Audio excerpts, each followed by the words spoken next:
Tales and talks प्रस्तुत करता है संडे सीक्रेट्स। यह वीडियो पूरी तरह से काल्पनिक है। इसमें बताए गए सभी पात्र, घटनाएं और स्थान लेखक की कल्पना का परिणाम है और वास्तविकता से कोई संबंध नहीं रखते। इस कहानी का उद्देश्य केवल मनोरंजन करना है और इसे किसी भी वास्तविक व्यक्ति, स्थान या घटना से जोड़कर न देखा जाए। नमस्ते दोस्तों, मैं प्रतिम स्वागत करता हूं आपका tales and talks YouTube channel में और लेके आया हूं संडे सीक्रेट्स का एक नया एपिसोड। नई जमीन, नई कहानी, रात के सन्नाटे और एक आवाज पुरानी। कौन था वो, क्या था ये राज? आइए खोलते हैं जंगल में गूंजती आवाज। बात ज़्यादा पुरानी नहीं है। इंजीनियरिंग ख़त्म करते ही मुझे मेरी पहली जॉब असम के डिब्रूगढ़ में एक ऑयल रिफाइनरी में मिल गई। जॉब के साथ साथ कंपनी ने मुझे एक क्वार्टर भी दिया जो ऑफिस से ज़्यादा दूर नहीं था। वहाँ के लोग काफ़ी अच्छे और मिलनसार थे। उन्होंने मेरे सामान रखने में मदद की और मैं उनका इस बर्ताव से बहुत खुश हुआ। शाम को मैंने सोचा कि क्यों ना इन लोगों को चाय पे बुलाया जाए, पर सब ने किसी ना किसी वजह से मना कर दिया। बस एक आदमी आया जिसका नाम बाबूलाल था। बाबूलाल ऑफिस का केयरटेकर था। हमने साथ बैठ के चाय पी और इधर उधर की बातें करने लगे। बातों बातों में उसने अचानक कहा, साहब, आपको यहाँ नहीं आना चाहिए। मैं हंस के पूछा, भला ऐसा क्यों? उसने बात घुमा दी और बोला कि साहब, यहाँ रात को कोई बाहर नहीं निकलता, पास में जंगल है, वो आप भी मत निकलना। हम बातें करते रहे। रात हो गई। अब मैं भी सोने चला गया। अगली सुबह नई जगह पर काम करने की एक्साइटमेंट में जल्दी उठकर नहा धो के ऑफिस के लिए टाइम से पहले ही निकल गया। बाबूलाल ने देखा तो बोला, साहब, इतनी जल्दी? पहले मैं भी अभी की तरह जल्दी आया करता था। मैंने हाँ में जवाब दिया और अपने काम में लग गया। पहले कुछ दिन अच्छे से गुजर गए, लेकिन तीसरी रात को मैंने एक औरत की आवाज सुनी जो अपने बच्चे को बुला रही थी। मैं चौंक के उठा और खिड़की से देखा तो वो औरत जंगल की तरफ भाग रही थी और बच्चे को बुला रही थी।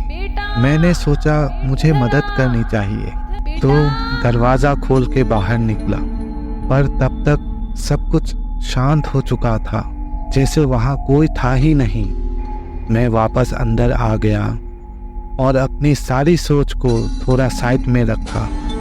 2 दिन गुजर गए और मैं उस बात को भूल ही गया था। लेकिन फिर एक रात अचानक वही औरत की चीखने की आवाज़ सुनाई दी, अपने बच्चे को पुकारती हुई। इस बार मुझे थोड़ा डर भी लगा, पर मैंने हिम्मत की और दरवाज़ा खोला, लेकिन वहाँ फिर से कोई नहीं था।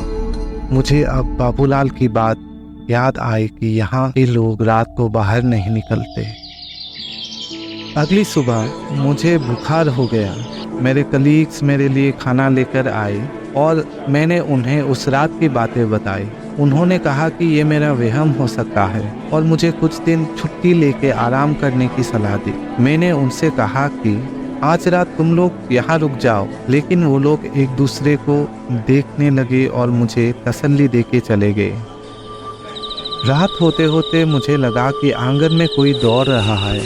मैंने धीरे से खिड़की खोली और देखा कि वही औरत रोते हुए भाग रही है और अचानक से जोर की चीख के बाद सब कुछ शांत हो गया। अब मेरी जान सचमुच हाथ में आ गई थी। तभी अचानक से किसी ने दरवाज़ा खटखटाया। मैं हिल तक नहीं पाया।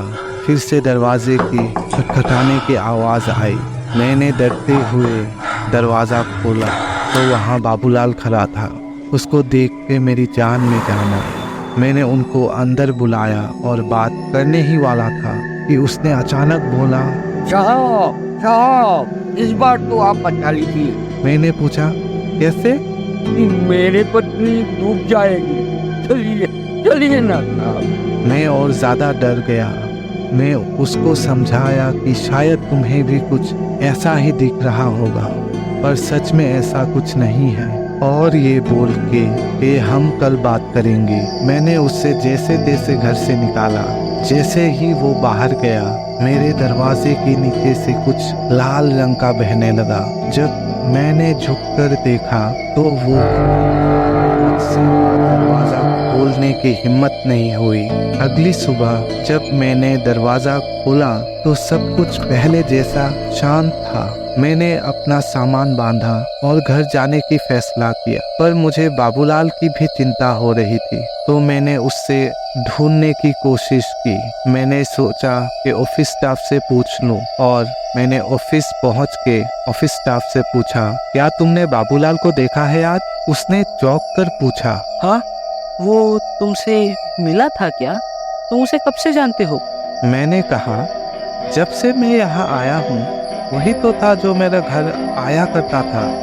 ऑफिस स्टाफ ने जो बोला उससे मेरी तो पैरों तले जमी खिसक गई। बाबूलाल यहाँ का ही एक कर्मी था तो अपने बेटे और बीवी के साथ आया था।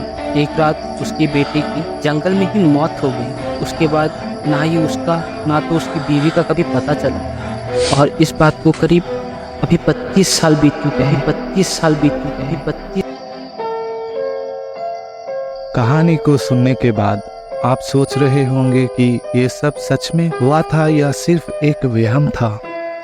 शायद ये सब मेरे मन का भ्रम था, जो नए जगह के तनाव, अकेलापन और पुरानी ख्यालों से प्रभावित हो गया था। लेकिन ये भी तो हो सकता है कि ऐसी घटनाएं हमेशा सच नहीं, पर सच में इतने करीब होते हैं कि वो सच लगने लगती हैं।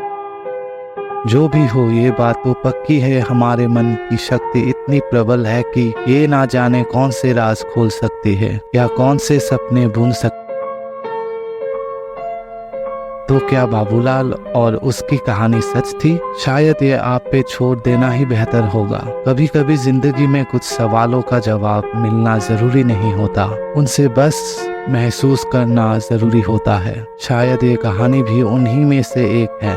अगर आपको हमारी ये कहानी पसंद आई हो तो इस वीडियो को लाइक और चैनल को सब्सक्राइब करना ना भूलिए। हम मिलेंगे अगले हफ्ते ऐसे ही रोमांचक कहानी के साथ। धन्यवाद।